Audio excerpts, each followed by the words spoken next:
these things works the last 15, 20 years is the following. First of all, I arrange it. I'm responsible for this. It's the only thing that I'm responsible. So I look at the people, I do some face controls, I ask them what to say, I dictate them actually what to say, and if they follow, that's democracy, if they follow, then they are on the panel. And I'm not joking in the morning. Now, we're going to have 5 speeches. I reduced the time 15 minutes so we can have more time for discussion, and we'll have intervention. If you notice, the intervention says there are empty spaces to be announced. That means whenever the 5 speakers finish, then the others, of course, they can make a statement, and they will be included in the program. That's the advantage. I know that we started with 110 people in the morning, and now will be 25. I know if we didn't have the round table, nobody would be around. So I also know that. So this is the reason why we put the round table at the end, to show the interview. I have prepared some notes. I'm not gonna read them. This is Harvard, this is White House. So it's a war between Harvard and White House. That's the rule. Now I have some. The dictionary is a conservative, heritage-related conservative side, and if you read them, I mean, you will see their approach, the one side, what they say about the war, if it's a war, between White House and the universities. There is Nature, of course, it's a well-known, that says, will United States science survive Trump too? And if I want to respond, say yes. Now, there is something else that is involved here, again, Nature, is something that the Europeans, and Canadians, of course, but Canadians, they're not in the news anyway, but usually they are ignored. But the European, because the Canadians actually, they did the first thing. There were 2 professors from Yale, they left historian professors, they went to the University of Toronto. So that's, but they didn't make it in the news, because Canada is not in the news, fortunately or unfortunately. And, but they were the first to migrate. Now the Europeans, they want to pick them up, and you will see here, even today, Germany, this is Brussels-based, who could spend up to 500 billion. Germany is a very important country. I wrote a paper about using Times Higher, whatever is that, institutions, list of universities. Germany is doing very well in the last 15 years in terms of creating very good, high-quality universities. And today in Politico, the European Commission chief and French President Emmanuel Macron, that's van der Leyen, they try to do American research with a new program called Choose Europe for Science. All this, my opinion, personally, will fail, because science is international. Look at the Switzerland, #1 in the world, for example, in terms of innovation, 5,007, they are from all over the world. Look at the Athens Institute, we thrive here, we're all from all over the world. I don't think you can nationalize science and universities anyway. Times Higher Education, this is an important question. Why are the United States students protesting against Trump university attacks? We haven't seen anything. And I'm amazed. If this happened in Greece, we'll have a revolution. If the minister, or not the prime minister, dictate to the universities what to do and what to teach, there would be a revolution. In any case, there are revolutions even today. There is a revolution every day in the universities. Even today they had a fight with the police. But this is surprising. Is this war against the tyranny of meritocracy? Those that they know this from Michael Sander from Harvard University, that's a sociology professor. I have reviewed his book for the Greek journal that we have. I don't agree with him, but in any case, some cynics would argue that the war against meritocracy was won by electing Donald Trump himself. So it's something that the US citizens deserve. On the other hand, some others would argue that Trump's election is actually another manifestation of how people with specialized merit can achieve great power. So it's 2 ways to look. Now, in the second election, Make America Great Again took on a different meaning. It became, that's my interpretation, Make Trump Great Again. He lost the previous election. Stay tuned. Now I'm joking, of course, but when I joke, I say very seriously. Stay tuned for the next topic in this series, make Catholicism great again. And this beautiful picture that I like, it's a good sense of humor. Actually, he posted. He posted. And now there's a debate, a good sense of humor or a pathological megalomania, to use two Greek words. There is a saying, if you enter a conclave as Pope, you leave as a cardinal. Today, I upload this I received from the European Policy Institute. A lot of people scared that they will turn Europe into right wing. According to this graph, as you can see, nothing will change. There was no influence of Trump's right wing on European affairs. Just to give you a motivation if you want to take this into context. Thank you. And I'm going to ask the first speaker to take the floor for 15 minutes. And she's a professor. I think she's related to both institutions, US and Canada. She will tell us, and you have 15 minutes to impress the world. Thank you. So I don't have a note, but I think I'm in a good position to really talk to you about this issue because I work in Canada and US, and I'm an immigrant in US. I'm originally from Iran, and I'm also Canadian, and then moved to US. So there are two ways of looking at it. At least this is how I see it. One is on the education side, and the other one is let's just focus on the academic work, which focus on research and advances in science. So I'm going to go to education later, but I just want to open my discussion with this word. You cannot have democracy without education. If you want to challenge democracy and democracy move and progressive ideas, just all you have to do is just cut funding to education system, and you succeed. That is accepted all over the world. So that's the education part, which I'm going to come to you later. But let's talk about the research. So as a scientist, an academic, and a teacher, I've been trained to look at the academic research as a structure, like a triangle, that has three main pillars. One, of course, is the brain behind it, which is usually the job of us educators as mentors. So we need a brain behind any scientific endeavor and training program. The other pillar is the trainees, or the workforce, for the lack of better word.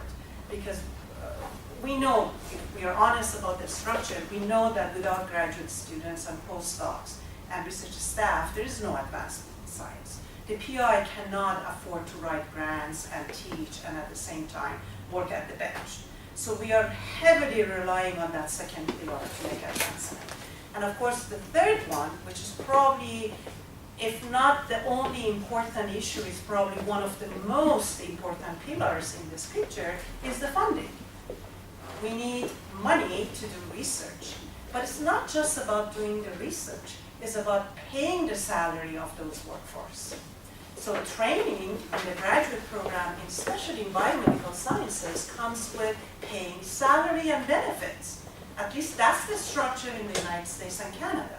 So we as graduate researcher, we heavily rely on government funding to be able to push this machine forward. If you remove one of these pillars, the whole system is going to fall apart. And understanding this system is extremely important for politicians. So every year we have to fight for the budget. Now we are facing a really, really challenging situation. And I felt it to my bone. Why? For example, we had a grant that had almost 20 of those forbidden words in our grant. There was an R1 grant with a total of $2.5 million for 5 years. That grant was designed to recruit 3 graduate students, 2 postdocs, and 3 staff researchers. So imagine the economic side of this grant and the advancement in science side of it. What happened? Had a few of forbidden words. Guess what those words are now? Female, sex, disparity. Very simple words, which I made a joke in one of our recent discussion with colleagues, was that I think I have to write a subject with the ovary, because I can't say female mice. See, this is a very trivial challenge. So what happened? We had to pull out the grant because it was not fundable. They wouldn't even look at it. So now we are rewriting it. 8, 9 months of hard work. But again, that's complaining about, let's say this is just complaining of a heartbroken scientist, but it's beyond that. So the H-1B visa in the United States brought into the picture in 1990s by the Bush father. And it was probably one of the most genius plan that any country could put in place. What happened? Attracted and recruited young talents from around the world. And that was the force behind the success for the last 30 years. 35% of Nobel Prize winners are foreigners in the United States. And to address your comment about why they're not speaking up, 38% of graduate students in the biomedical sciences in the United States elite school are foreigners. They are depending on their J1, F1 visa. And what is happening right now? They are canceling those visas without any notices. So it's about a life now. It's about, I put 5 years of my life into this, I can't afford losing it. So that is the underlying cause of that fear, which is unfortunate because you're absolutely right. Now, here's the thing. When you threat a university with cutting the funds, those universities, if they are elite universities, they have endowment funds. So they, like Harvard, they may be able in the long term to survive for the next 10 years or another 4 years before something changes. But a small university cannot afford that. And those are the main targets right now. So it's a political pressure to take away that academic freedom. Now, the funding is cut because we can't afford to bring enough money. What would happen? I cannot recruit those young talents. Now, we do have students that we have admitted, but they're waiting on their visa, and the visa is not issued now. So 1 year passed, no visa. What's going to happen? We can't wait any longer. So our ability to recruit those talented students also is completely disrupted. So what would those students do? They go to those countries that now are very actively trying to advertise their opportunities, like Canada. Canada would be the first winner of this picture because it's located in North America, and they're smart enough to understand that they can shift the money from other things that they have and focus on research and recruit all these scientists and young talents to north of border. And they're doing, actually, they just announced the opening of a research center in Toronto University, which is the #1 school in Canada. And the plan has the budget from the federal government to bring 100 top scientists from the United States to Canada. And already they're succeeding. Already I've been hearing that there are around 25 of those positions already filled, which is unbelievable. And I was listening to an interview with a professor at Stanford that he's very vocal about his disagreement with the recent policy, and he's one of those guys who's moving to Canada, to Toronto. So brain drain is already started. As a matter of fact, I myself is looking for opportunity outside the United States, because without money, I'm not going to be able to do my research. So the funding, then we have the brain drain of top scientists, and it would be followed by graduate students, because not only they have difficulty to obtain visa, F1 and J1 visa, they also don't feel safe. Because you don't want to go to a country that you study, your research starts, and then every day you're waiting to someone to knock on your door and say your visa was revoked. Nobody would do that. So that is another problem. So think about this. The first pillar is going to be gone or weakened significantly. The second pillar is going to be extremely reduced to minimum. And the funding is already in danger. So you can see in the next 4 years how the system is going to start falling apart. So Europe is smart. You mentioned that this morning. They had a session in Sorbonne University and European Union plus Macron. They announced a new program to attract scientists. Would that be successful? I guess we will find out how much money they're talking about and what kind of incentive they're offering to American scientists. But the pain is beyond that. As an educator, what worries me is the education system that is in danger.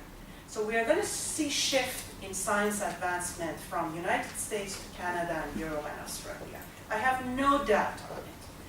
But what is the major focus right now is the hurt and damage to the education system. Because if you remove the education freedom and you want to dictate which program you can have, which discussion you can have in the classroom, or what word you're not allowed to talk about, by doing that, you're basically targeting the foundation of democracy. We know, if you look at the numbers of voters and who vote for what party, there's no doubt, I absolutely sure, and I think you published a paper on that and showing the demographic.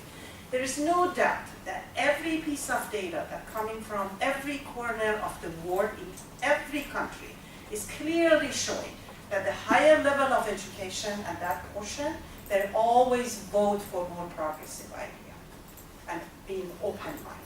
And the lower portion of the population who would fit in high school or maybe first year of college education level, they always have more progressive, anti-progressive ideas and ideology, because they always feel fear and they can't handle that uncertainty.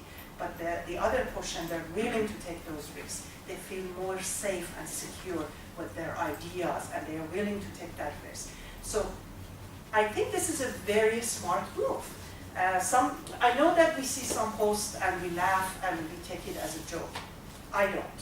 I can assure you that if we say 35% of the United States population have above bachelor degree, none of them are taking these posts as a joke. They know that this is true. And they are done with a very careful planning to start shaking the foundation of that democracy and also the freedom of education in the United States. So I am worried as a scientist and educator, and I share that concern with those who have that concern. And I'm happy to address any question that you have at some point. Thank you very much. Thank you very much. Very smart in choosing you first.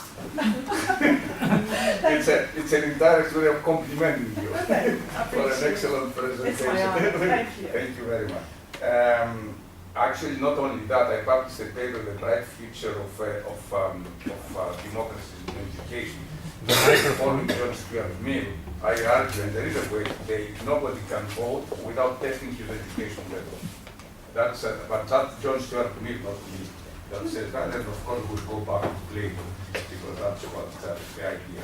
And it's very easy to implement. Our next speaker, I think we have all of them from the United States. Only you had double affiliation. Can I? Jun Qu? Yeah, you missed my presentation in the morning. Oh, I'm so sorry. I just after we finish for 2 hours, I'm gonna have you in my office and repeat it 3 times. So yeah, please. So that will I be would the like punishment. to do that. Without education, you cannot. So yeah, I'm so sorry. My flight actually got delayed. I just came no, from my flight, of course, and then, so sorry.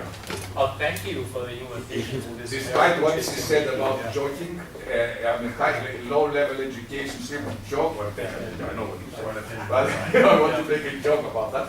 Yeah, I'm Aristophanes, so don't take me seriously. Okay, 15 minutes to impress the world, sir. Oh, thank you, thank you. I'm really appreciative for everybody being here for this really big topic. So actually, for this one, this topic actually we were hit really heavily this round. So just speaking for myself, my lab has 15 postdoc, PhD students, research faculty, and scientists. So I told my people previously, when they say, oh, did you have time to look at my manuscript? I want to submit it to Nature, but you haven't given me feedback for 3 months. What are you doing? And I said, every morning when I wake up, just look at the ceiling. Do you know what I'm looking for? $3,000. I hope I found it there, because that's what I need to last this very day.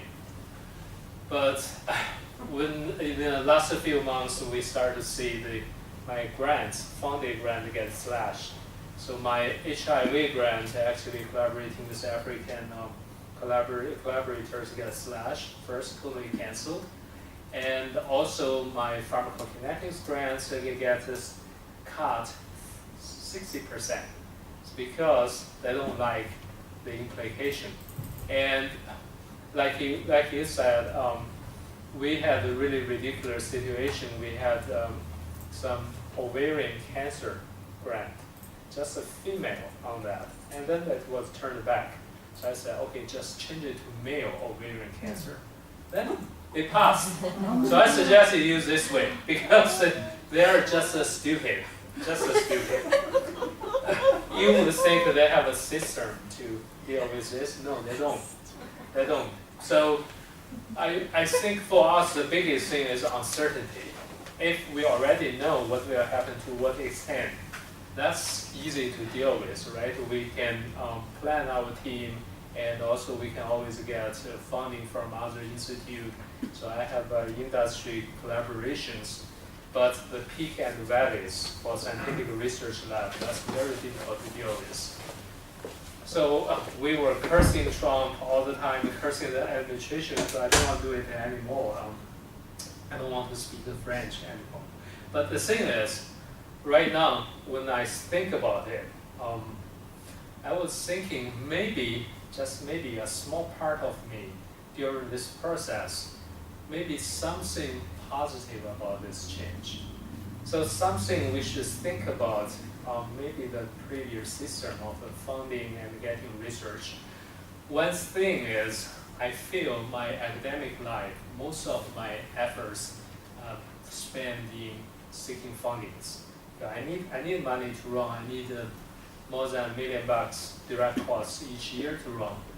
But the thing is this the right way to do that? And also, is it the right way our institute charge really heavy indirect costs? So once I gave a talk in Johns Hopkins University, and during the lunch they told me that there's an administrator that only in charge of 3 secretaries. Guess what the annual salary is? $200,000 US out of indirect costs. So Johns Hopkins has 100% indirect costs, and Stanford 110 or 115% indirect costs.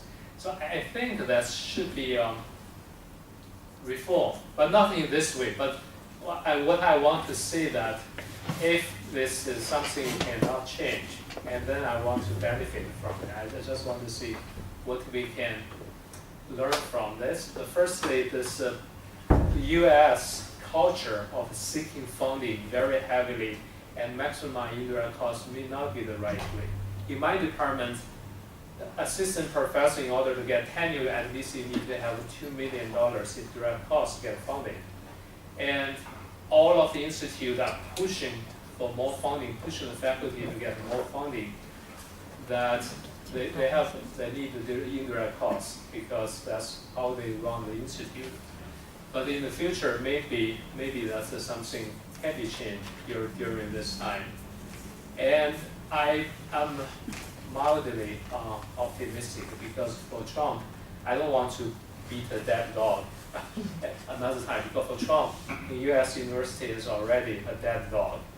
Everybody, everywhere is cursing them. Even my university, each day there are emails sent out. When Trump says something, that's something sent out to counter what Trump did. Let's say Trump said you shouldn't do DEI, and then my university said, okay, we have a new DEI director. So when Trump says the gender diversity of those things should be removed, and then that's a new group, a new committee to be formed. So I do not think in the U.S. system the Trump will last very long, and at least in a 2 years time. When the Congress re-election, definitely the Democrats will take over both of the Senate and the Congress. So it's very difficult to really cut the NIH funding by 40%. The Congress is very difficult to pass through Congress. So for example, all of my grants the IBC indirect cost hasn't been cut even 1%. So it's still blocked by the Supreme Court. So there, I think I'm optimistic we can survive this. So don't go to Canada yet. So just wait.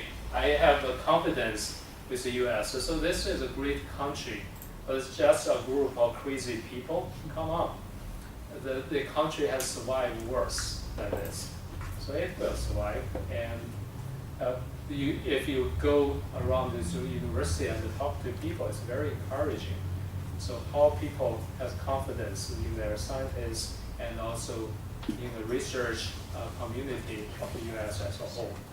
And as to the question why the student didn't come to protest, my take is, for example, the first speaker said that's the international student, that's one. And secondly, students are very easy to be excited and also can be very easily scared. And I also think for Donald Trump, protesting doesn't work. It will make him more excited. So some people in my university said Donald Trump is Hitler. I said no, it's not. Hitler runs things totally differently. He's just a clone, so he just wants attention. So if you protest, maybe feed his desire for attention. So my thinking right now is I keep optimistic. I have faith in our people, our scientific community. And also, for me, one of my take is we probably should rebalance our efforts spent on the grant seeking versus doing the real research. So for me, I'm ashamed to say that 80% of my efforts are spent on writing grants. So yeah, I got lots of grants. I had to, but I probably should focus most of my efforts on doing some more cutting edge science. Okay, that's my take, my 2 cents. Thank you very much. Thank you.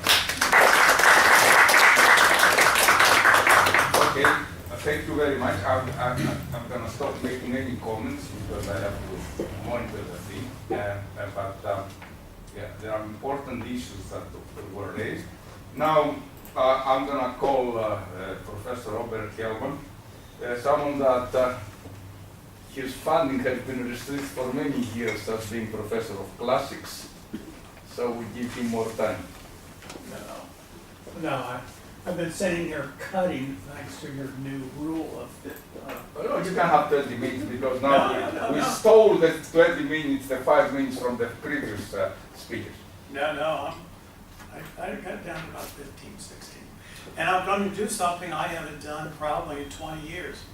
I'm not using a PowerPoint and I'm reading off of a paper. So that's to keep me on straight and narrow. And I'm here championing the humanities.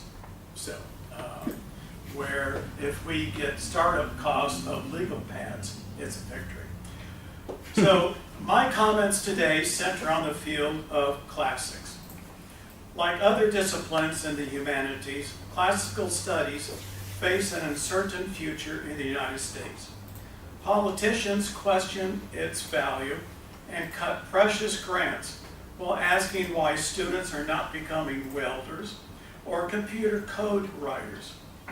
Parents try to persuade their children from a degree in the field, thinking that it will lead only to a future in the fast food industry and university/programs, because with operating costs rising, STEM fields must be preserved and nourished. But there are other factors at work that I would like to talk about this late afternoon. One, internally afflicted by classicists on themselves, and the other, the result of external cultural factors in current American society. The internal crisis is ideological. When I entered graduate school, American feminist classicists were just beginning to question what it is we study and how we study it. Certainly, regarding the literature, art, and history of the ancient world, the focus has, ever since classical studies emerged as a discipline, been on aristocratic men, with much of the research being conducted by white men. But what about the lives and experiences of women, children, slaves, foreigners, and people of low economic social classes in antiquity? How do we recover them, the hidden figures, the others, in a profession that is male-oriented and male-focused? Little wonder that my dear friend Marilyn Skinner has this to say, quote, "Classical studies is one of the most conservative, hierarchical, and patriarchal of academic fields," unquote. As a result of these questions, in the late 1970s and the 1980s, the study of women in antiquity emerged as a new field. Granted, the study of gender and sexuality in antiquity had already been going on for some time in France and Britain. Many American scholars now came to consider sexuality and new methodologies like narrative theory and intertextuality as indispensable for reading Greek and Roman texts. They could no longer conceive of a scholarly analysis or a pedagogy which did not engage with these theoretical approaches.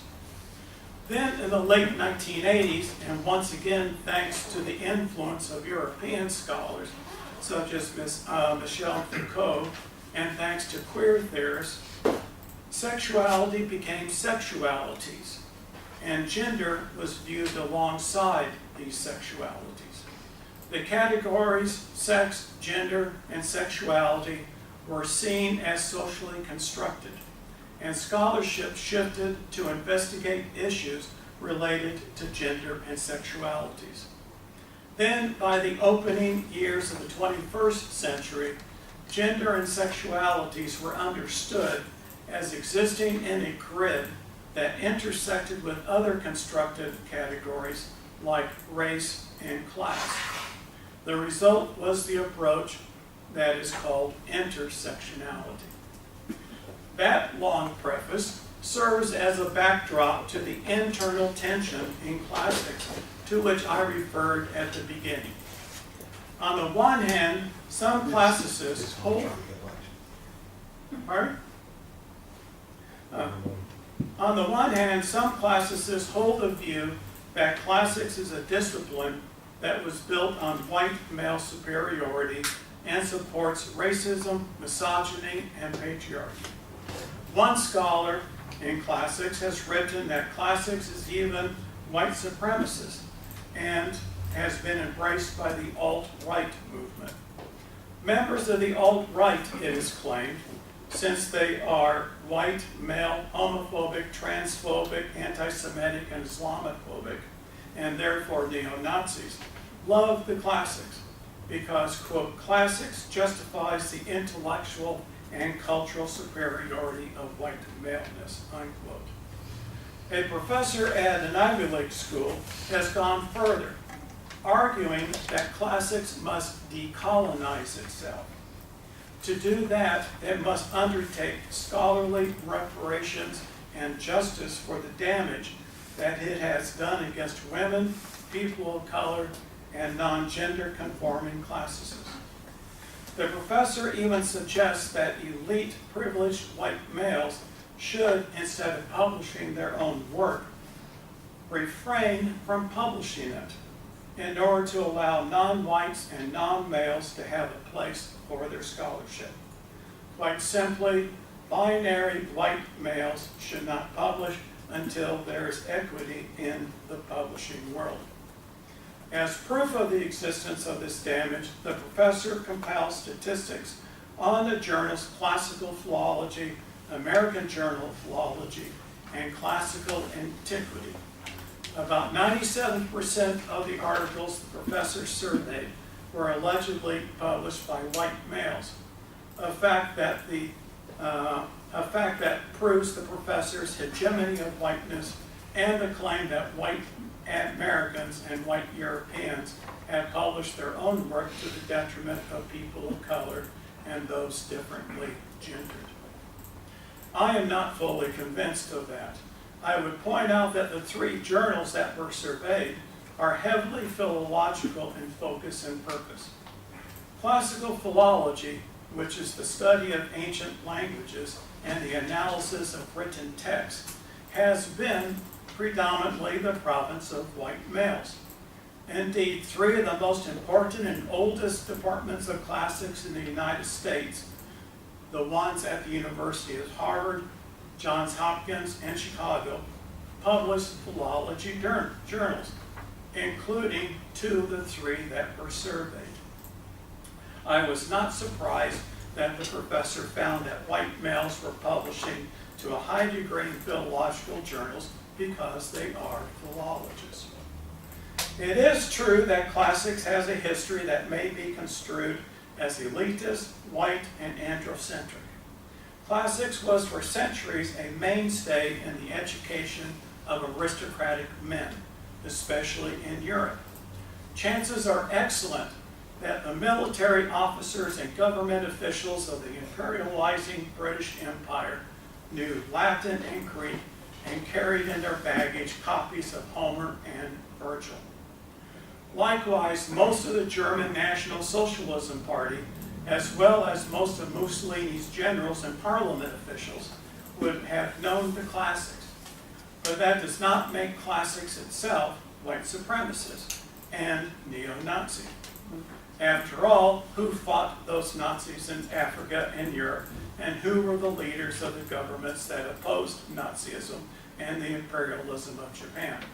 Americans, Britons, and the French, many of whom had been trained with a classical education. Yes, Southern gentlemen owned slaves and had copies of Plato and Catullus in their library, but so did abolitionists. And look at Karl Marx.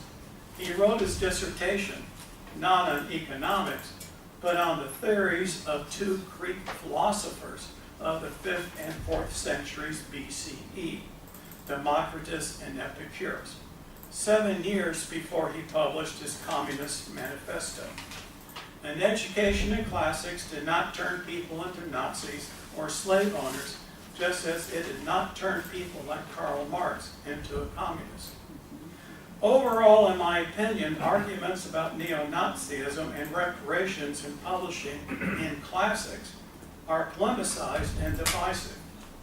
But could this not simply be a sharp difference of opinions and sincere beliefs? Yes, but in today's polarized society, there is a danger in that jobs and reputations can be on the line. I cite only one example out of several that I know. Victor Davis Hanson, a classicist and ancient military historian, is the author of 28 books and has advised presidents and the Pentagon on warfare and military strategy. But because politically he is conservative, he has been labeled by many classicists as a neo-Nazi. It is time to restore respectful dialogue among us classicists. We have much to learn from each other.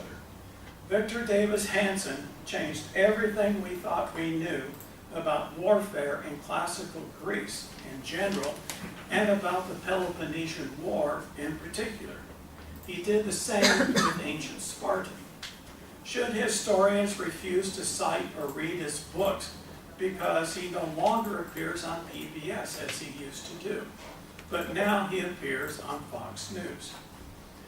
We classicists should, as the old saying goes, agree to disagree while keeping in mind that we are teaching and researching on a field that we love. Now, the second problematical area, and the one that I had originally intended to make the main focus of this little talk, but will now only briefly touch upon as I am running out of time. How do we teach Greek and Latin literature in today's classroom? How do we teach ancient texts and historical topics that are rife with rape, sexual assault, and shocking physical violence? Should we even be teaching them? I became fully aware of this issue when I heard from friends at Columbia University. There, students had requested that the Metamorphoses of Ovid and other texts should carry a trigger warning. The texts were part of a standard course that every incoming new student needed to take on humanities. The proposed warning, as the students demanded, was as follows, quote, "These works contain triggering and offensive material that marginalizes student identities in the classroom. These texts rot with history." That's the first time I've heard a student use the word rot before. Rot with histories and narratives of exclusion and oppression, can be difficult to read and discuss as a survivor, a person of color, or a student from a low-income background, unquote. Ultimately, Columbia did not institute the proposed trigger warning. To its credit, it claimed academic freedom and also the need for intellectual growth and responsive discussion. It did revise, though, the reading list to exclude the Metamorphoses and included more works by women and people of color. It is very true that Greek and Roman texts are indeed saturated with extreme violence against men and women and the rape of men, women, children, and powerless people like slaves, and that misogyny and racism run riot throughout the ancient world. Today, when I teach courses on ancient civilization or Greek and Latin texts, I am very purposeful in what texts I choose for students to read, what topics I lecture on, and how I discuss those topics. For example, a Roman poet that I routinely teach is Ovid. In particular, his Ars Armatoria, both in Latin and occasionally in English. Ars Armatoria, I loosely translated as skill sets for seducing women. That's all written from a male point of view. The one book that is written from a woman's point of view is how every man wishes that a woman would think and act. Mm-hmm. It is a text that, while humorous on the surface, is filled with misogyny, rape, and demeaning treatment of women. The work in this regard is much like Ovid's handbook on mythology, the Metamorphoses, the text that Columbia students objected to. In the Metamorphoses, women are sexually abused, with 50 rapes in the work, 19 described in pages of detail. Of course, sexual violence runs throughout Greek and Roman literature, not just Ovid.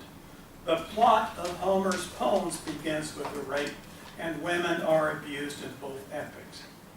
The plot of every Roman comedy revolves around rape. The foundational myths of Rome center on the rape of women. In everyday life, Greek and Roman men had, according to social law and custom, the power to abuse nearly everyone for their sexual pleasure. Socially inferior men, unmarried women, children, slaves of all genders and age. Teaching classics can be difficult and it requires care. So in the case of Ovid, what do? I do not like trigger warnings, but I do use content warnings. In my syllabi, I write for every reading, when applicable, a heads up that the material will contain such and such subject matter, such as scenes of extreme physical violence, the murder of children, suicide, or sexual violence against women. I also contextualize the material by my lectures. For Ovid, several lectures are required to discuss the patriarchy and misogyny of the Roman Empire. Lectures on power and sexual hierarchies in the ancient world are always necessary so that students can see that what the Greeks and Romans did is revolting according to our cultural and societal codes, but was consistent with theirs. Skipping 2 pages. Now, before I discuss, for example, the histories of Herodotus, I lecture on how the ancient world weaponized rape, especially in warfare, and how rape is used by Greek and Roman historians as a reason to establish a new government or to establish and justify regime change. Yet, I still worry whether such discussions will open old wounds for students. And I wonder whether it would not simply be better to jump over books 1 through 6 of Herodotus and just move right to book 7, where the war against Persia takes place. So, and these are my final words, will we reach the point where content warnings, trigger warnings, the contextualization of course readings and materials, and carefully led small group and class discussions, will they be enough to prevent complaints and protests? Will classics become so sanitized that its professors will teach only medical terminology and technical writing? Finally, will the day come when Latin professors refuse to teach many of the poems of the 1st century BCE Roman poet Catullus, because those poems contain male and female rape, and instead they will teach only innocent love poems, like the ones where Catullus' sparrow is happily petted all day by his girlfriend. Of course, the white male philologist will snicker because he knows that the Latin word for sparrow, passer, actually was a slang word for the male member.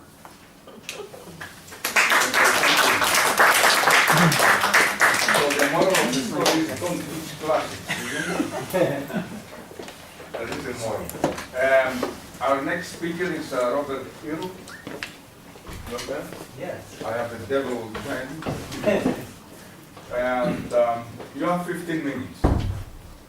Thank you. Thanks for having me. It's wonderful being on this panel discussion, which I agreed to after being invited to do so.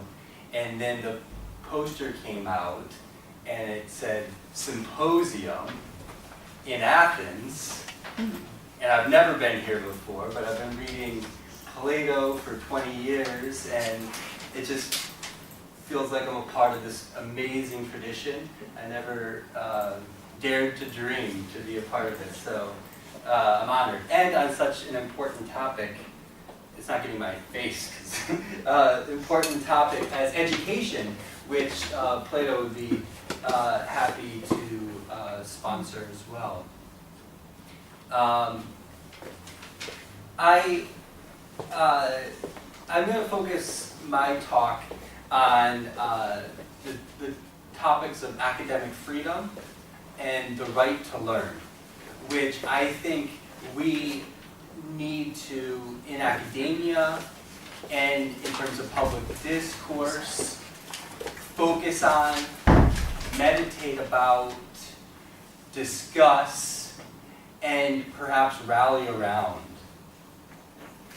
I can really only share in this short amount of time some experiences that I have had very recently, and in the red state that I come from in the United States to talk to you from. But first, a few things about my background related to this.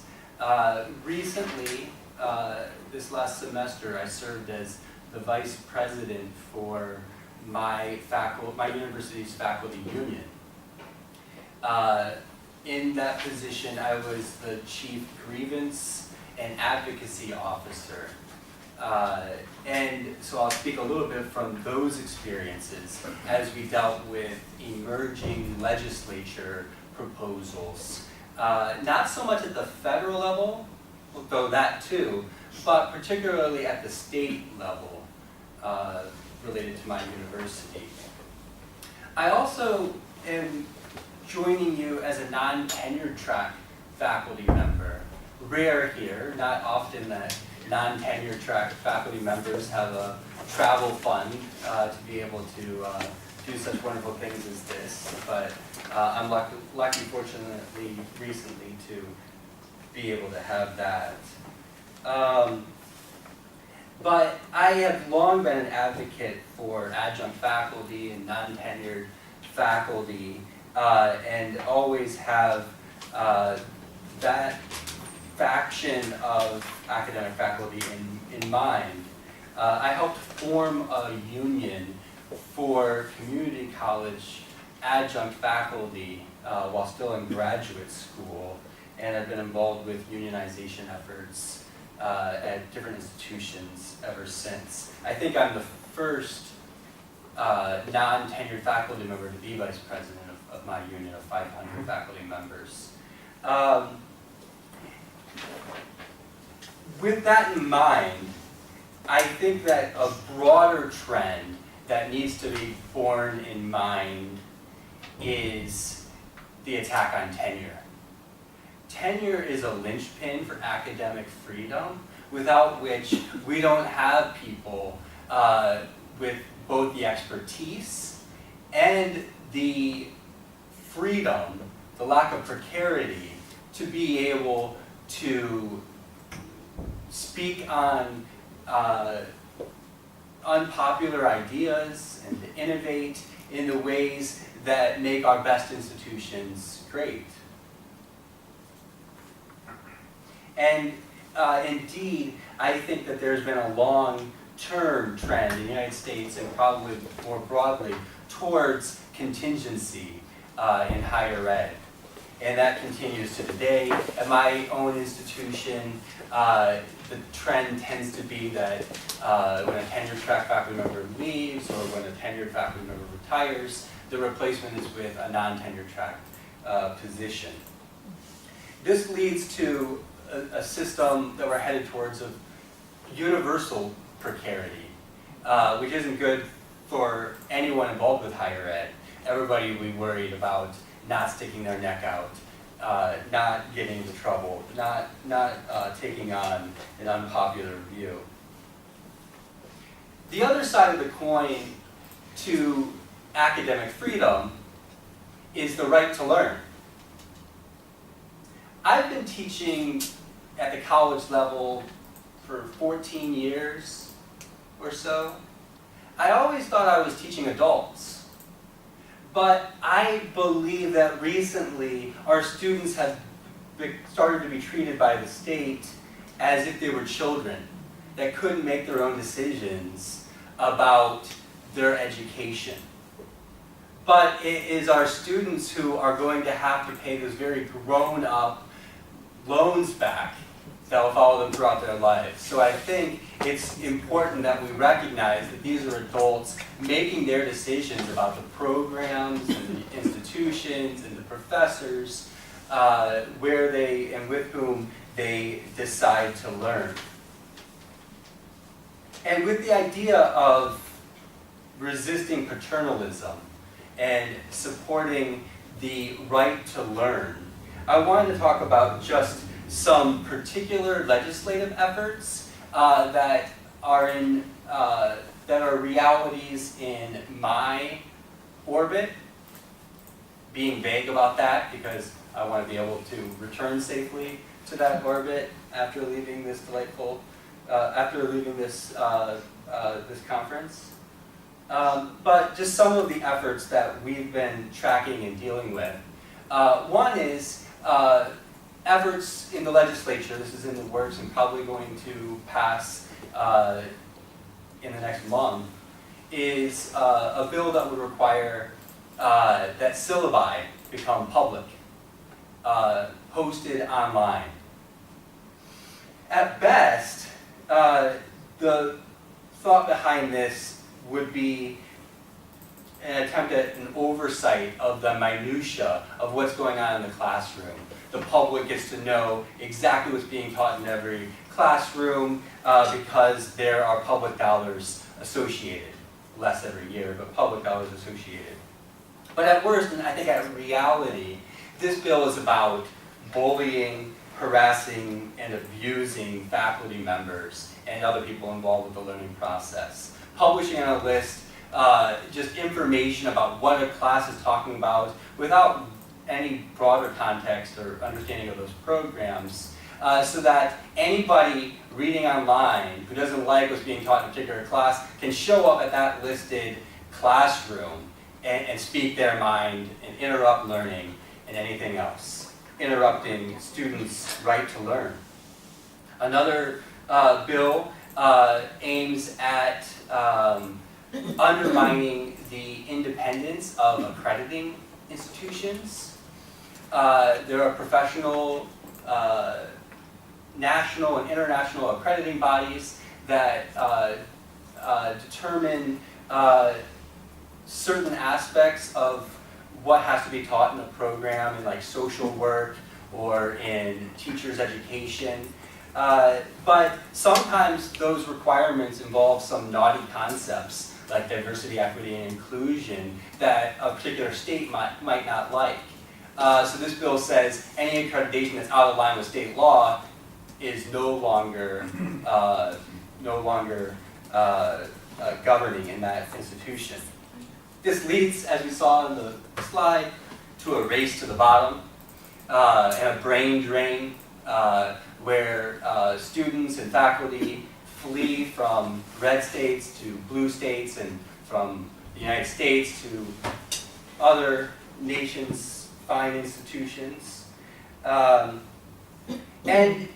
it means that students cannot pursue the professions that they would like to pursue in their home states. It is a threat to students' right to learn.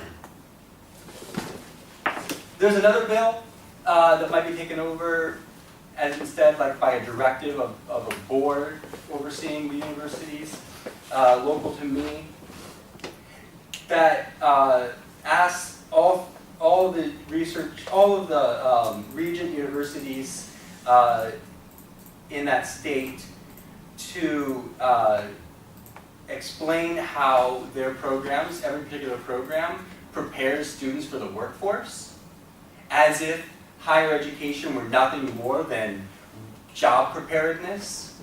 Talk about the importance of the humanities. I know, and we all know, the statistics are clear, that graduating from a four-year university does dramatically increase your earning potential over the course of your life, but 1 year out, 5 year out, 10 year out, might not necessarily do that with a philosophy degree. When I was in college, I went because I wanted to study philosophy. I did not care about a job yet, and it was my right to be interested in those things. Some students are concerned about what they're going to do after college, and that should be something that we do. But the students are the ones that get to pick their professors, their programs, and think about what their long-term and short-term goals are with regards to education. And then finally, a number of different anti-woke, anti-naughty word bills that are going through Congress at different levels. There's one that says that no class that's required for students can involve any kind of instruction suggesting that the United States is or was ever systematically racist. But imagine trying to teach American history without entertaining the viewpoint that the antebellum, the Civil War era, the Reconstruction era, or the Jim Crow era were perhaps systematically racist. We can't consider that possibility. That's an attack on academic freedom and the right to learn about one's own civilization. I'm going to wrap up due to time and interest in being readmitted to the United States. But I drafted these thoughts while looking at the Parthenon. that symbol of democracy in an age of profound intellectual thought.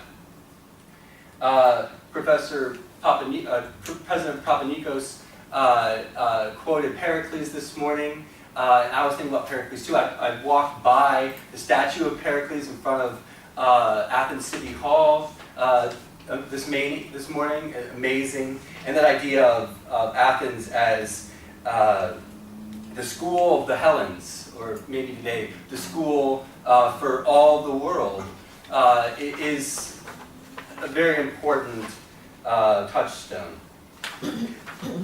I want to quote another ancient Greek, if I may. I'm tempted to try it in the Greek, just because it's a line that I've memorized, but I'm not a Greek scholar. But I'm going to go ahead and try it. Aristotle, the first line of the Metaphysics.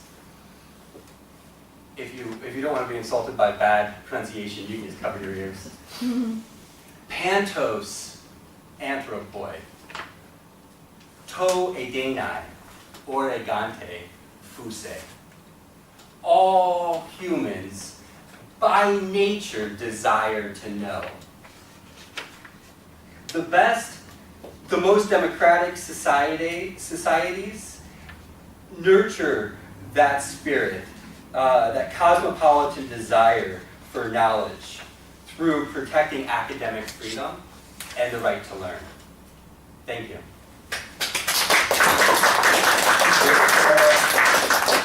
Now we have our last main speaker, invited speaker. There we go. Call him Joyce Victor.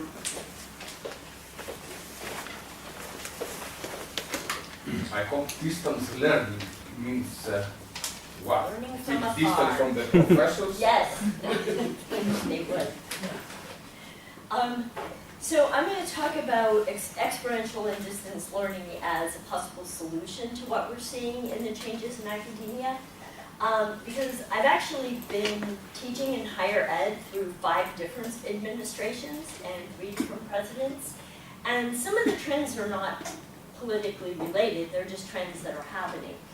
Because according to the Department of Education, the decline in enrollments in 4-year schools began in 2010. And that decline continued on until 2022. 2022, 2023, and 2024 all saw increases, but the total increase wasn't even 4%.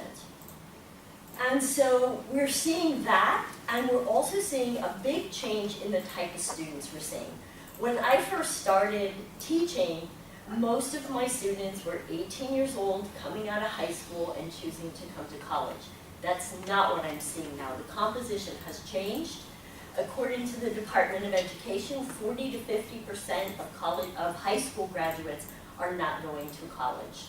They're either going directly into work, they're going in the military, or the majority are going into technical programs. I can learn how to fix an air conditioner, and I can have a job immediately fixing air conditioners for a lot of money. So we're seeing a change in that. So what we end up getting is older students and non-traditional students. And that changes the demographic of the people we're teaching. Because we are teaching adults, we're not teaching children anymore. Well, we never were, but we won't go there, right? And these people who are coming as adults oftentimes maybe started education and the job market was so bad that they were discouraged. It's like you're going to pay 4 years for education, which we know is like $200,000 in debt, depending where you go. And you're coming out and you're not going to find a job. So you're just going to continue your job at the donut shop or something that you had in high school. So we're seeing that the people who are coming to us want a return on their investment, and they want it on graduation. Now, we are lucky, we teach nursing, and there is a nursing shortage in the United States. So we've graduated people in May, August, and December, and every one of those students has a job before they leave our campus. Full-time, high-paying job. In addition to that, we're seeing students who have big concerns about student loans, and so they're looking for jobs that are going to address that. And then I do like to think that learning is still a incentive for going to school. You want to know something. So I think there's a natural desire for, if I'm going to go to school for this particular major, I want to learn something that I can use immediately. You know, I don't want to get a job and not be able to work in the field that I just prepared myself to work in. This new student also brings a demand for more individualized opportunities. These adult learners are not living in dorms. These adult learners are living at home, often with spouses and children and caring for elderly adults. So they're still paying rent. They're still paying a mortgage or utilities and different bills. So they need to work full time while they're coming to us to school. We're seeing them wanting a work-life balance. I can't be in class all day, I need to be home, I help my kids with homework, I want to be at their soccer games, I want to do all these things. And even in our traditional students, we're seeing a demand for work-life balance. So they want time where I'm not studying 24/7, I want some time where I can have a mental health break. So how does this impact us in academia? Well, the major advantage, especially for us in nursing, is that they know they're getting a job when they graduate. So that is a great marketing tool for us. You know, choose nursing as your major, you've got a job. Because there's such a shortage in nursing, we have employers who are offering $20,000 to $30,000 in sign-on bonuses. Just a cash check, here you go. Now, I'd like to say that's great to pay off their student loans, or at least starting to pay it off, but as we know, most of our students are using that for vacations before they start their jobs. But they're offering them, so it is lucrative. There are some employers who are offering assistance with student loan payment. The longer you stay with them, the more they'll give you toward the payoff of those loans. And we're also seeing students who want to stay with us for graduate education because there's also a primary care physician shortage in the United States, and nurse practitioners will work in those areas where the primary physicians don't want to go. So they'll go on to become nurse practitioners. So we keep them in the system even longer than 4 years. Now there are disadvantages. What we're finding because of the nursing shortage is that hospitals are breeding their own. So come with us, we won't charge you, but you have to work with us for 5 to 10 years after. But hey, no student loans, and in 2 years you're going to be a registered nurse and you have a job. And that is pulling people away from the 4-year programs. And that is a major disadvantage because all of the research is showing that when you have a workforce that has a baccalaureate or higher education, you have less errors, you have less problems. And at a time in the United States when healthcare errors are the second leading cause of death, that's kind of a big deal. At least to me it is. Right? So what can we do as academic institutions? Well, we have to shift our focus from the classroom to more experiential learning opportunities and to distance learning.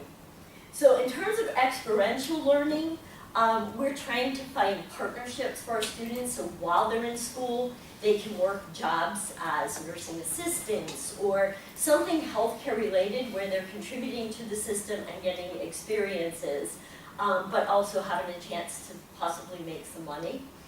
And then in the classrooms even, we're moving more towards simulation-based education where we can use gamification, we can use role-playing, shadowboxing, tabletop activities.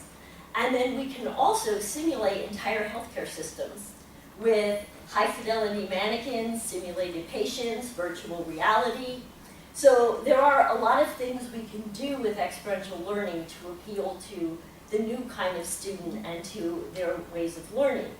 And that gives them real-life experiences. They're better prepared for the workforce because they have actual experience, and they come out with a better business acumen and skill sets. But there are disadvantages because healthcare or academic institutions are not getting money like they used to get. And so to buy those mannequins, you're talking $90,000 to $100,000 per mannequin. If you want to use standardized patients, they charge by the hour. And in order to run a simulation facility, you have to have people trained in simulation. So it increases the cost for faculty. It also increases their workload because there's a lot of training that has to go into that. In terms of distance learning, that's facilitated by learning management systems. So right now we have online programs. So that means I could be in any zip code, and my teacher could be in any zip code, and we're all coming through that same institution. And that's, the LMS is giving us a lot of opportunities because you can do a lot in an LMS. You can quiz in an LMS, you can give exams, you can play games, you can do all kinds of things. And even for the more technical parts of it, like I know chemistry, biology, where they have labs associated, they're teaching the class content online, and then they're partnering with high schools or other institutions in the geographic area where the student is for them to go to their high school labs. And they'll pay a high school teacher, who oftentimes in the summer is looking for extra money, to precept them. So there's a lot of potential for distance learning in order to get a larger grab of students, so to speak. The big advantage to distance learning is the flexibility to the learner. You can have someone who takes care of their kids all day, puts them to bed, and then goes and sits by their computer, reviews their lessons, does their assignments. So we really can make it self-paced, and well-designed courses give a lot of interactives and experience to the person who's taking them. So students have more choices in where they're going to school, in how they're going to school, and that, for us, gives us better recruitment. Now there are disadvantages because setting up an LMS can be expensive, the maintenance of an LMS can be expensive, and getting all of your faculty trained on how to navigate an LMS can be expensive. And sometimes I think it increases my workload. You know, when I want to change something in class, I can just go into my PowerPoints and go, okay, I just want to change this. When you want to do that in an LMS, it's a little bit more than that. It's, you know, you can't just go in and make a quick change. The other major disadvantage to the distance learning is that you do lose some of the human interaction. You know, when you're at your school, you kind of have an esprit de corps. You know, everybody knows the team mascot, and they have their clothes. When you go distance learning, oftentimes you don't get that, and that decreases the human contact in that. It also makes it a little bit more difficult to police adjuncts. You know, when they're not anywhere near you, you don't know what they're doing. You just pray for the best sometimes. And I have to say, we've had good experiences with them, but I've heard some horror stories too. So for me, the changes that have occurred, they've been occurring over about 20 years that I know of. But I think one of the ways that we as academic institutions can capitalize on that is by increasing the opportunities for distance learning and experiential learning. Thank you. Thank you very much. Okay, if you did notice, we had we still have others. Okay, we had 5 presentations. On purpose, I put the first that were research-oriented first, 2 excellent presentations about the research problems, the test funding problem. Then we put some humanities, because I like humanities, philosophy, and history or whatever, classic. And of course, the last one, which I liked very much because it's about the big problem, and we organized many roundtable discussions, what happens to the students after they finish college and finding a job. And there are some professions that they can find jobs right away. Now, we have 2, I consider to have quite a few online, distance learning, distance teaching. And I'll ask Professor Spiridalis from New York, but can he hear me? John? Yes. Yeah. Good evening. Good evening, good morning. Good. Yeah. Can you speak for less than 5 minutes? Sure. Thank you very much. We are all ears, as we say. Okay, I'm done. No, I'm kidding. Anyway, Thanks. It's great to join everybody, my colleagues from the United States too. I'm glad to hear of your optimism. I don't share it, unfortunately. He's talking about you, the second one. Anyway, we'll talk a little bit about, briefly, what's going on in America now. The Greek word is, Greek-related word is scholasticide. And what Trump is doing, the Trump presidency, is, as we all recognize around the globe, an existential threat to democracy and all of our democratic institutions. As a person very much interested in the legality, I'm also at St. John's represent our college as far as the American Association of University Professors. We're very concerned with the free speech and ban on protest, and also the various executive orders. In terms of the executive orders, it's actually dizzying. Trump has given, I don't know how many 100 executive orders, but in terms of higher education, the ones that we're very concerned about for our union is accreditation, banning ideas and concepts, kindergarten through 12th grade, privatizing kindergarten through 12th grade education, weaponizing civil rights laws. These are the executive orders, the title. Another one, diversity, equity, inclusion, and accessibility, and gender identity. Basically, the Trump executive branch has a hit list of colleges. They keep adding to it that they're investigating for DEI and civil rights infractions.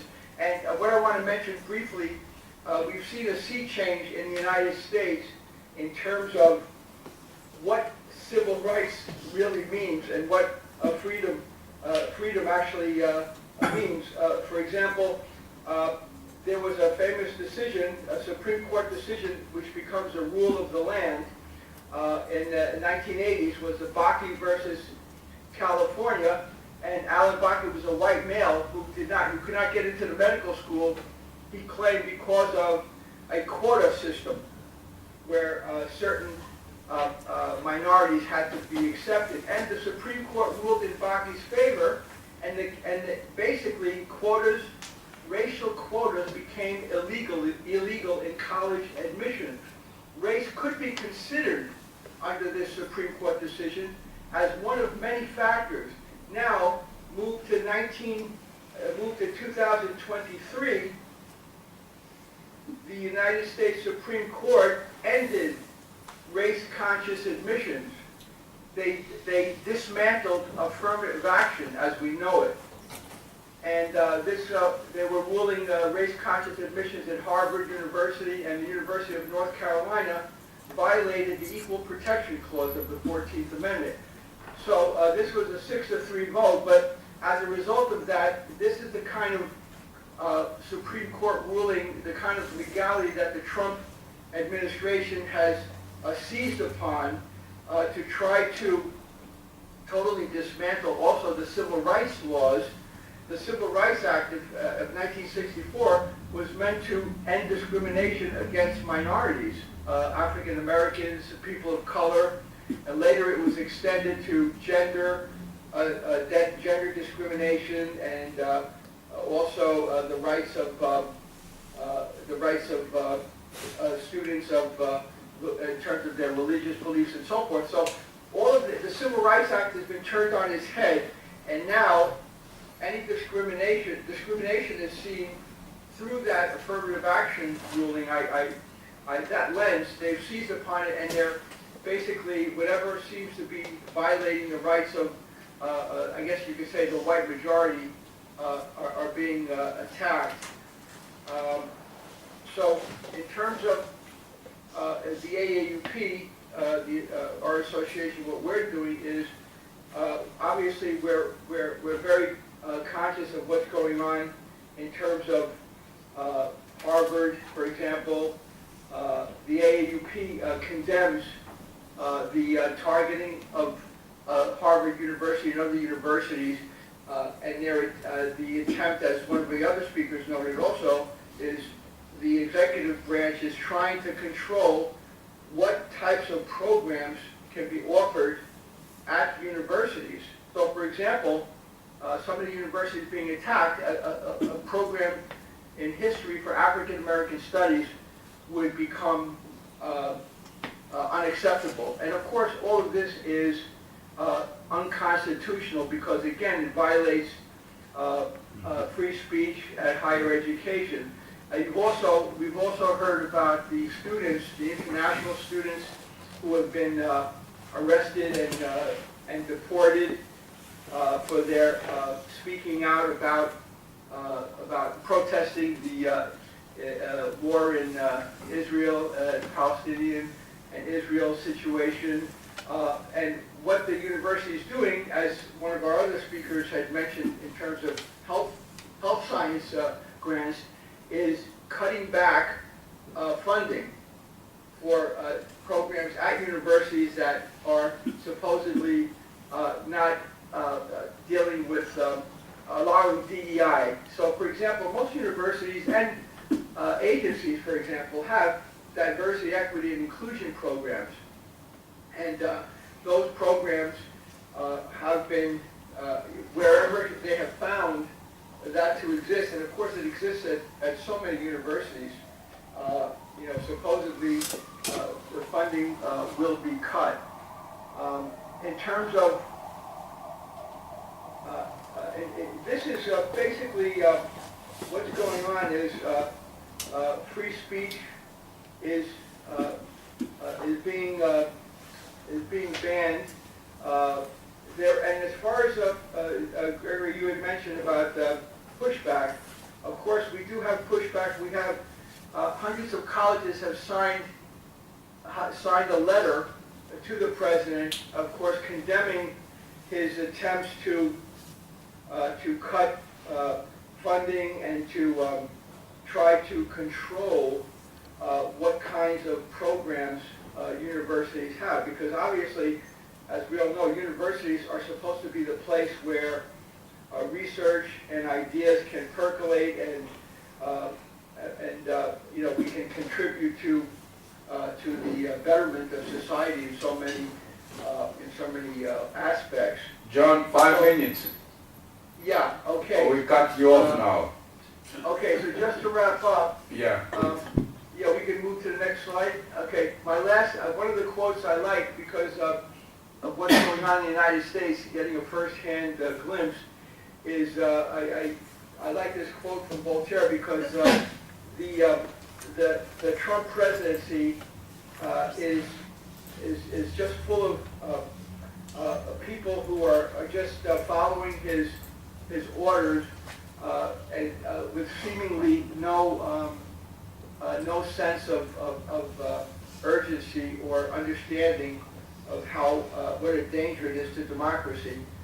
And so this is it. Thank you, John, for the 5 minutes. You were not forced to speak 5 minutes, but you spoke by yourself, your own will. No problem. That's very good. Now, next 5 minutes is Sonia Solaris. Sonia, from University of Utah. Hi. Greetings, and it's so nice to join you. I'm going to put up a little slide here. Remember the 5 minutes rule. Okay. Thank you. Basically, let's see, I'm going to do a slideshow. Okay. Can you see that? Yes. Okay, so I'm at the University of Utah, and I've been there 30 years. It is in a red state. We do not have a union for our faculty. We do have the Academic Senate. I was president of the Academic Senate, and that's as close as we come to getting any kind of union representation. So it does give us part of the process, but they're actually trying to ban that with our state legislature now. And so I wanted to mention that my research area is in violent cause mortality. I presented in Greece for the demography section conference a couple of different years, but basically an interest in domestic violence, which includes firearm policies in the United States. So this already was sort of a banned topic of research for 20 years. I think something has gone down there. Can you still see that? I don't, we cannot. Okay, so, We can see you, which is more important than the PowerPoint. hello? We can see you. Yeah, What? we can see The you. microphone. I don't have a microphone. Yeah. I can see you, but not the PowerPoints. Oh, weird, okay. It's the Trump effect. I haven't even started saying anything controversial. That's the new rules. So, yeah, I don't know how to fix Can that. you see your own PowerPoint? Let's see. I'm gonna try sharing it again. It's perfect. Can you see it now? Yes.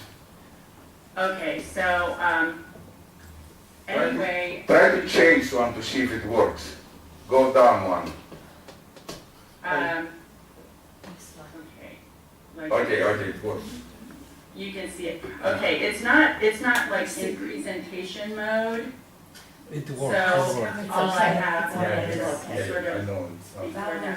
Anyway, I wanted to mention, so I do this research on domestic violence, and I was supposed to be on panel to go judge these new firearms grants that we had a 20-year ban for any kind of firearm research with the CDC, but then we got it back.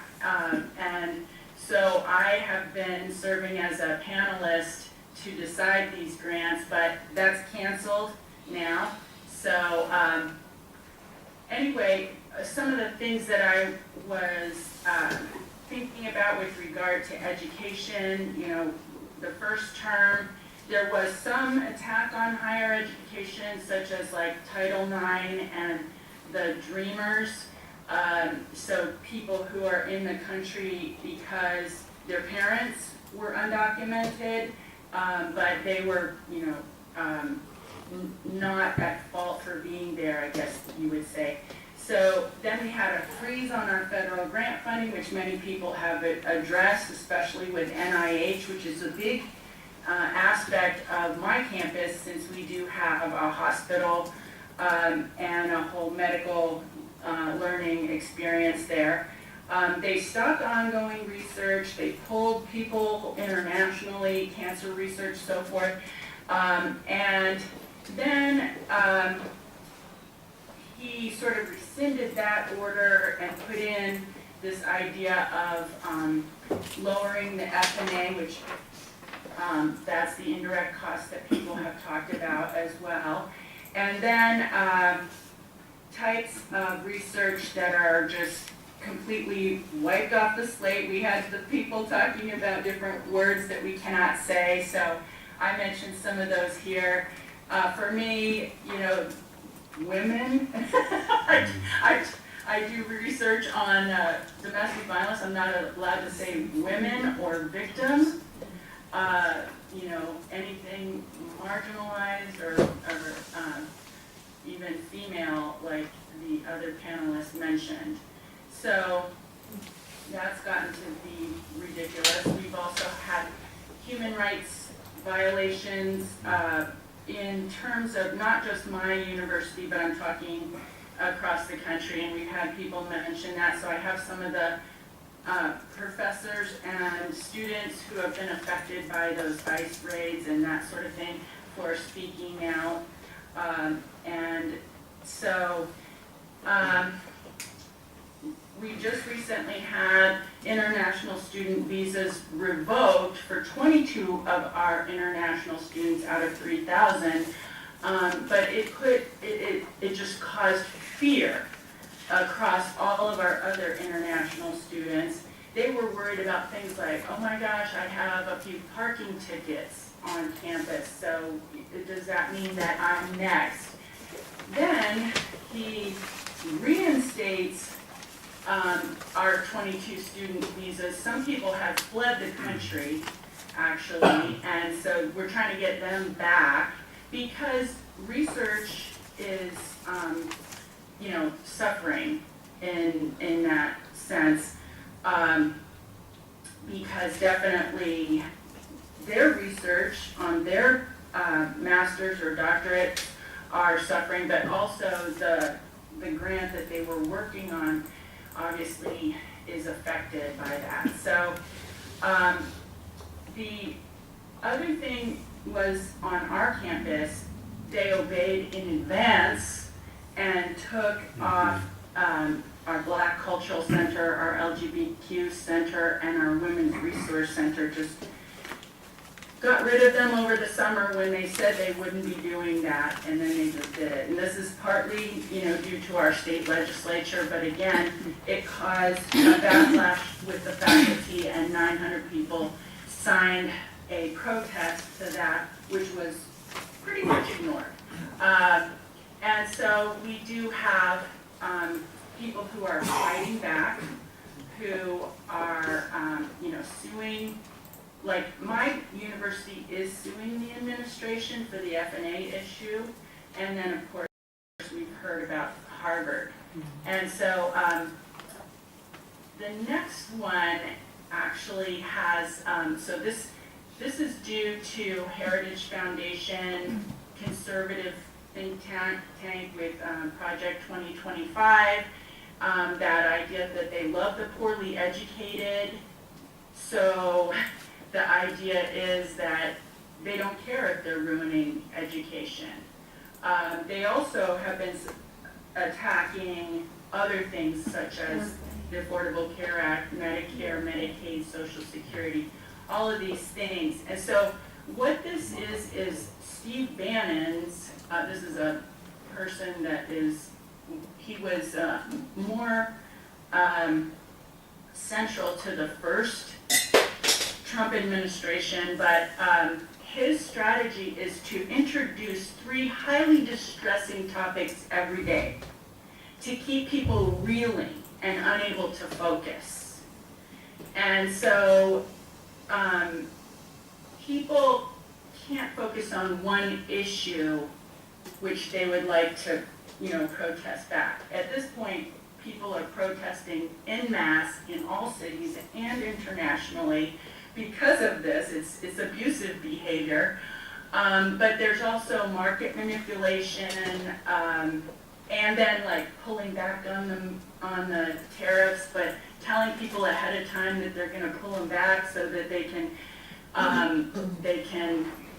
invest in the stock market ahead of time, and there's a lot of gaslighting and grifting and that sort of thing. So one thing I did want to mention, and there is getting to be more and more, and this is controversial, so good thing I'm not out of the country right now. I am planning to come to the country, but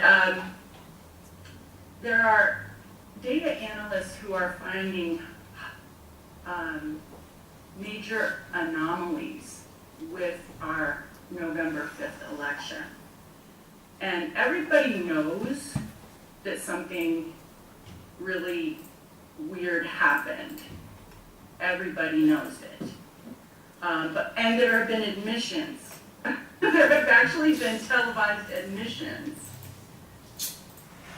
And they don't seem to care that they've admitted. So there are things like a Russian tail actual pattern, and I have more slides if people are interested in this, plus drop-off anomalies, and also the strange pattern of timing of the election, because it was going to be one that might have required more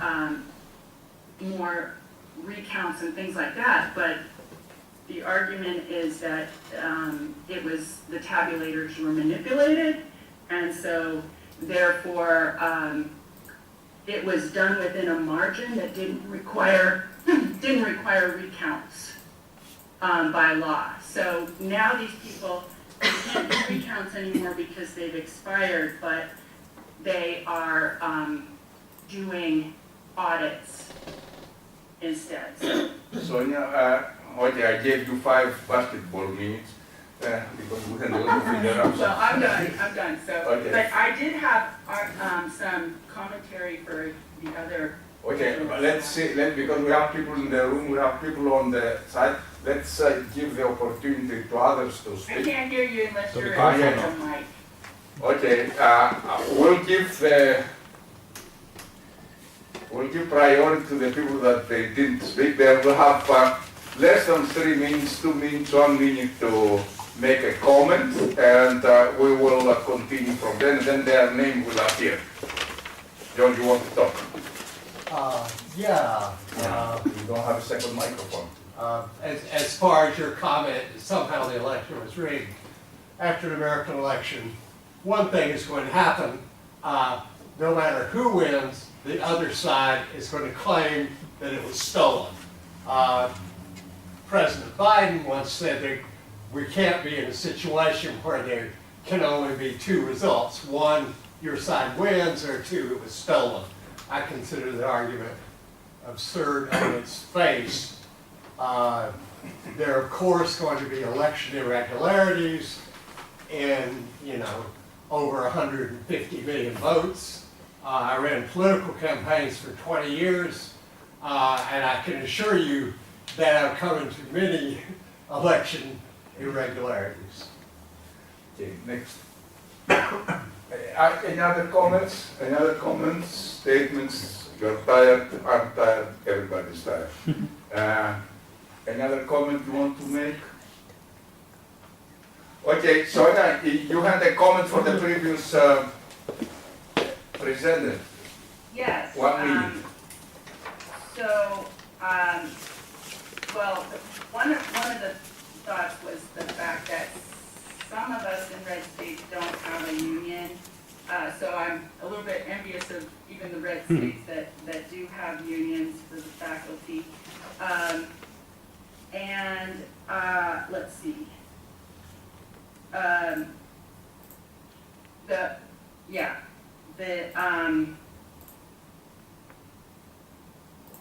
I think that the question about the syllabi that are being published online, we have that as well.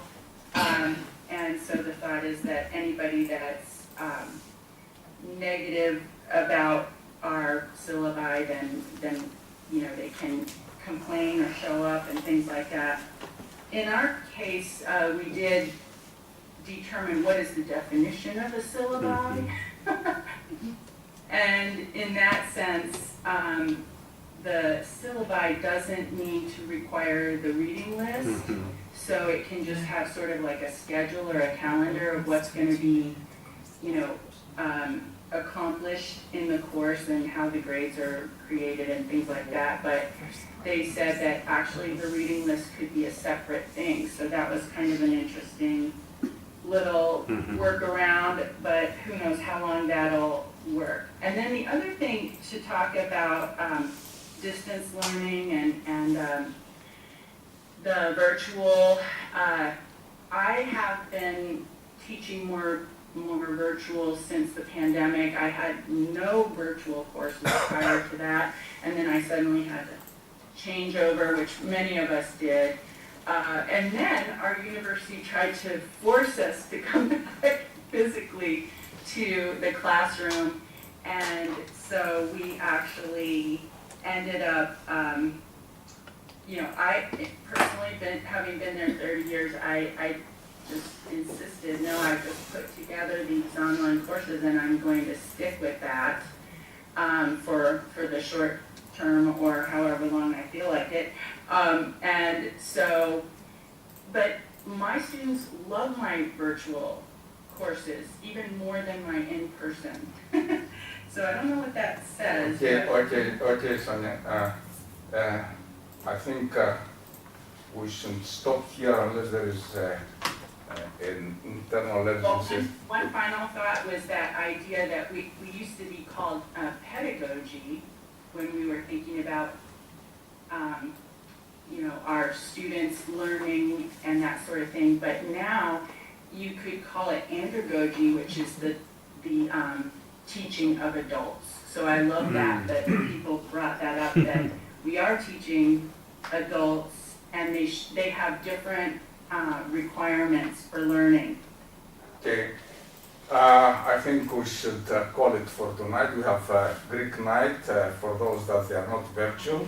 We're not going to have it online. And I'd like to thank you all. And I learned, so if I learned, everybody learned. That's very. And if I may summarize something, which if I have to take a position, I'll go with him. I'm very optimistic. I think Trump, after 4 years, Trump will not be there or anybody will be there. But there are some structural changes with or without Trump that you mentioned actually, that we have to take into consideration. I had, in my youth, I had many funds in Greece, but not from government so much, but from private sector. And this is very important, or the non-government sector. And even at the Athens Institute, we employed a lot of research assistants, but in economics and social science. So I'm not gonna spend more time. I like to summarize, and I say there are 3 things here. One is the research, which I think is the most important thing. When you are in a higher education institute and you are a research institute, that's actually what it produces something. Now, teaching is very important, but teaching is something that for higher elite universities, I think it's secondary. I have in Greece we try to separate teaching and research. We are not successful. But for me, the high-class universities, they should do research. Then there is the applied university that they have in Germany that they do teaching. And of course, nursing belongs there, and they can find jobs. The separation should be very clear. I don't know where the humanities are. Professor Oberhelman, because I know him for many years, he did an excellent work about showing that a lot of executives in business, they had humanities background. Remember that paper? I remember. And he did an excellent job long time ago of bringing together online US students, Italian students, and Australian students. Do I remember correctly?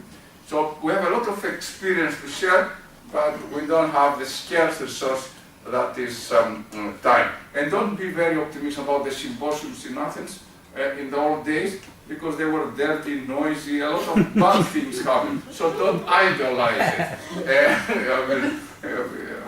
We know that, and we don't want to teach them. Thank you very much for being here. I'll see you tomorrow, if not tonight. Thank you.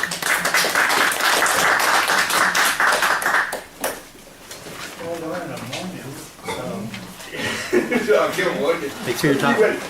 Hey, you also. Please, and he saw pneumonia, and I'm surprised that he liked the area. Thank you. Very nice talk.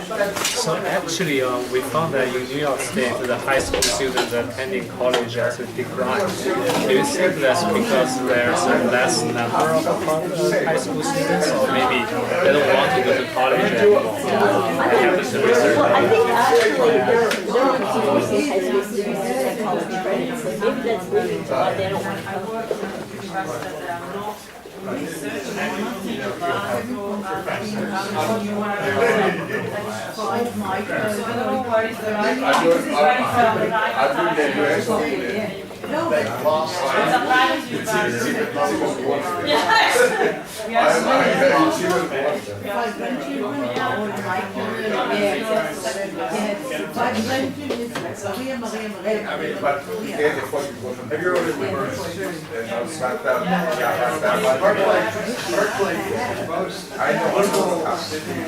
Actually, I was affiliated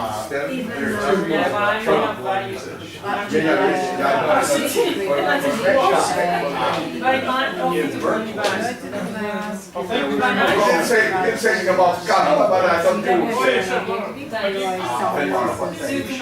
As discrimination, heavy-handed I will go something.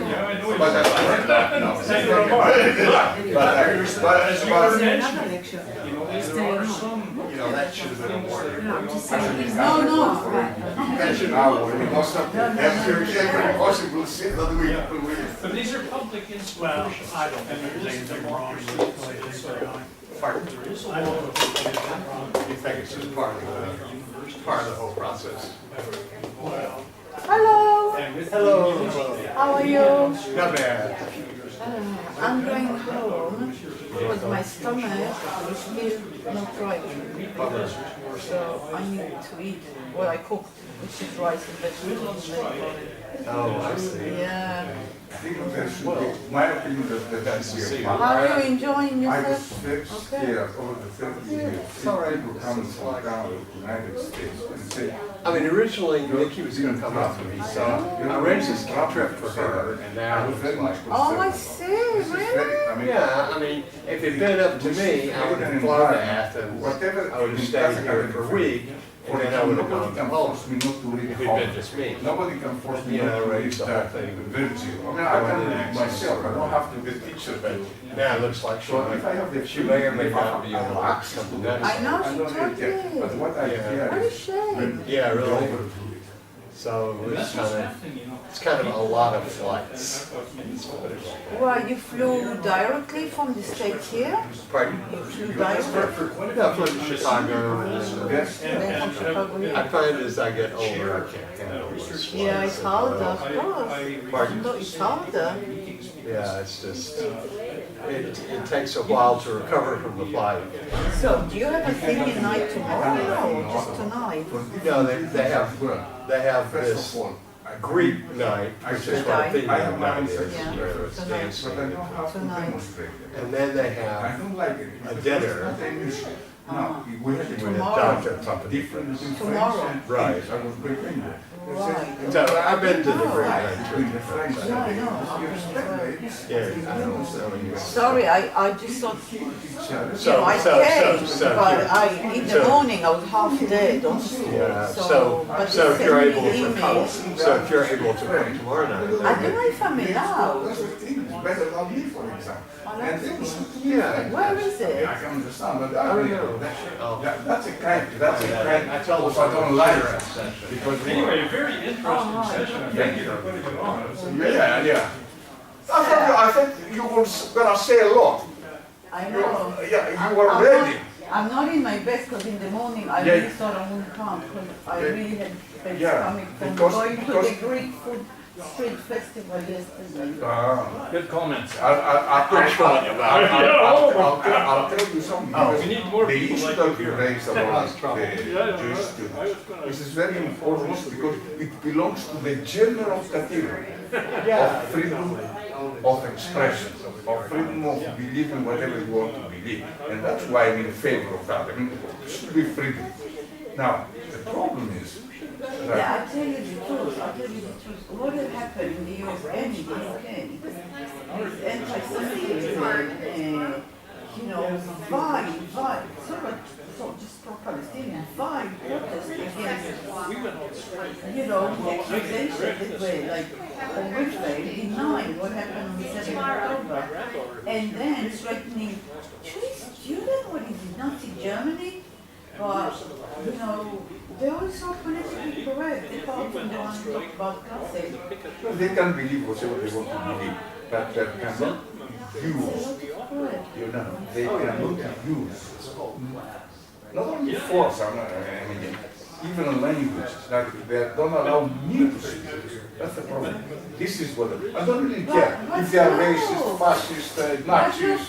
This was, I don't care. it's PC gone mad, I'm sorry to say. It's PC gone mad. Yeah, that's true. See you, take care, you too. Tell Yes, me, yes. what is the dinner tomorrow? I cook. I mean, that's what I'm saying. But actually, what is it? Understand? I have to. No, that's because Jan Reid said it there, because I thought I'd come to the Athenian tonight, but I need to eat this once. No.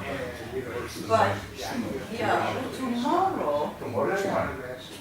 It's my, you are my guest. It's here. I prepare. Oh, it's here. Here.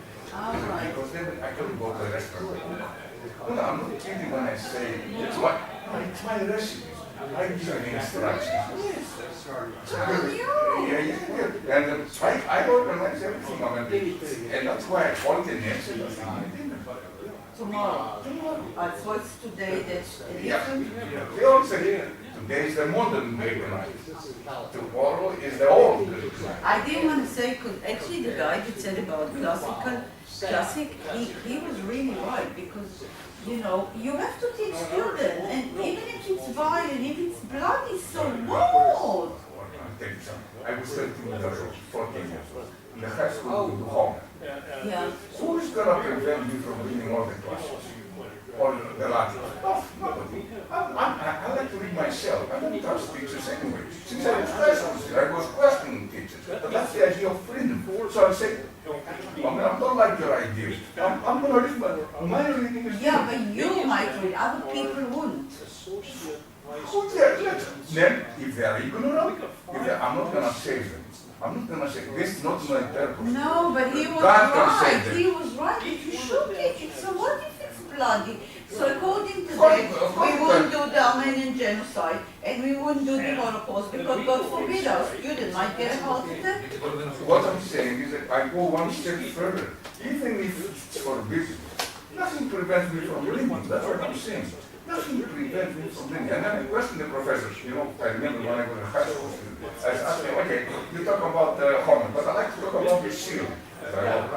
So, no, everybody is you, our student, if it's not in the curriculum, it's not in the reading list, unfortunately, the other students should fail in life and in You're right.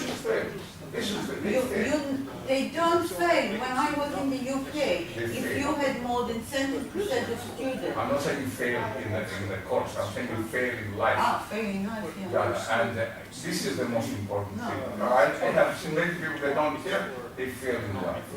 That's the important thing. I questioned everything. Since I was very young, I was reading and I but questioned. people who go to academia, they question, but students, they only do first degree, they just want to No, I had students, I taught for 30 years in Greece, in Canada, and UK. Let me tell you, I had students that were very smart, they questioned everything that I was saying. I had students that they were stupid. They just want the mark and leave the class. I know. Yeah, if you know, that's what I'm, Stephen Oberhelman, that's my friend. He's right, of course he's right. But because if you go to the Bible, for example, let me use this. The Bible was written 1,000, 2,000 years ago. I'm going to take that and try to relate to the modern life. You're going to pick certain portions of that, and then there was no telephone in ancient Greece. No. Okay? So you can come by some private, there was no telephone. So this could not call us passive. This is true, but the area they lived was so small. Yeah. Right, so I might come to not tomorrow night. Tomorrow night I want you to come, okay? Don't tell me, it's imperative to come. I'm gonna force you to come. No, because this morning my stomach was ringing, and I think it was this noodles from the Chinese in the street. Okay. Yeah.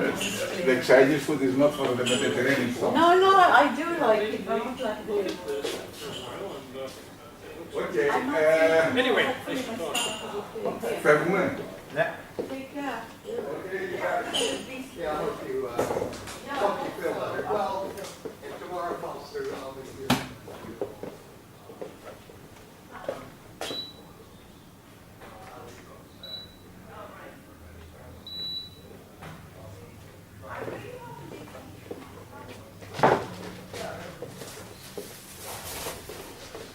Did you?